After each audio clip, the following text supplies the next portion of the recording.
La palabra vándalo se utiliza hoy en día para referirse a los malhechores, pero ¿sabías que había una tribu germánica denominada así?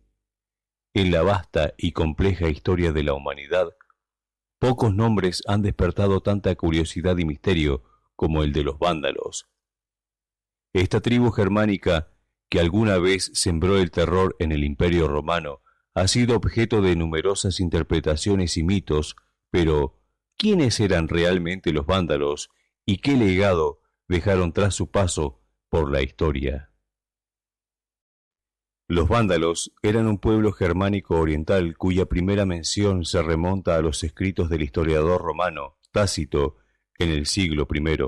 Originarios de Escandinavia, migraron hacia el sur y este de Europa en busca de mejores tierras y climas más benignos.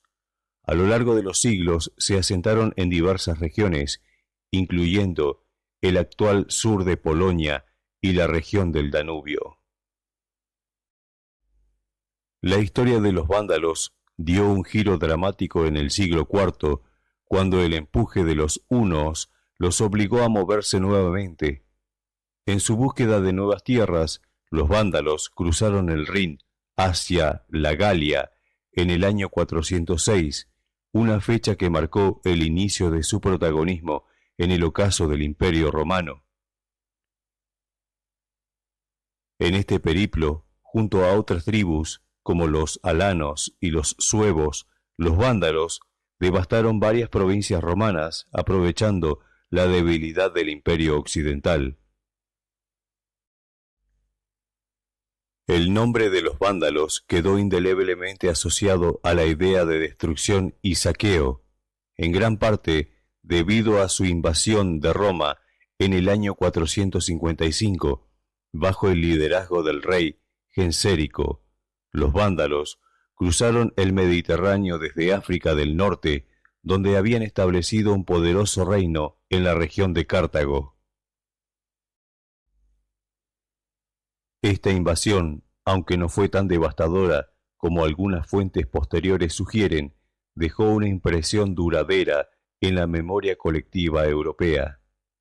De hecho, de aquí proviene el término vandalismo, que usamos hoy en día para describir actos de destrucción gratuita.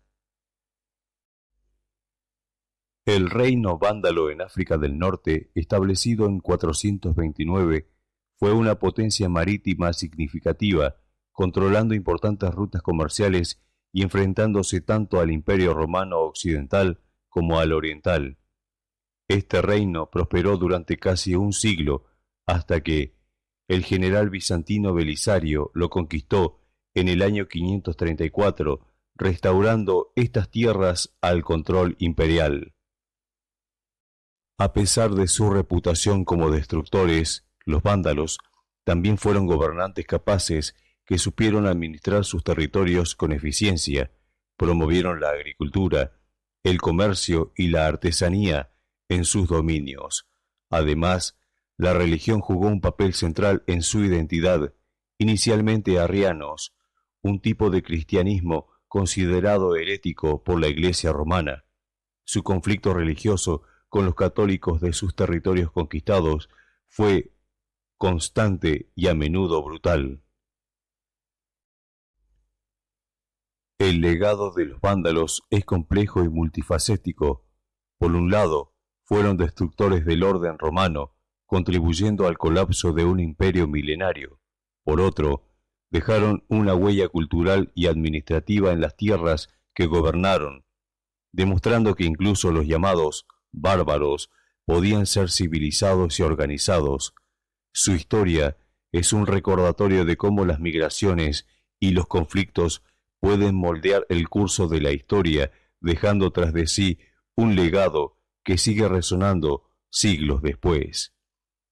Así, los vándalos, más que meros destructores, fueron un pueblo con su propia cultura, ambiciones y desafíos, cuya historia sigue siendo objeto de estudio y fascinación. Si este contenido te parece interesante, suscríbete, comenta y compartí. Esto es Historias en la Historia.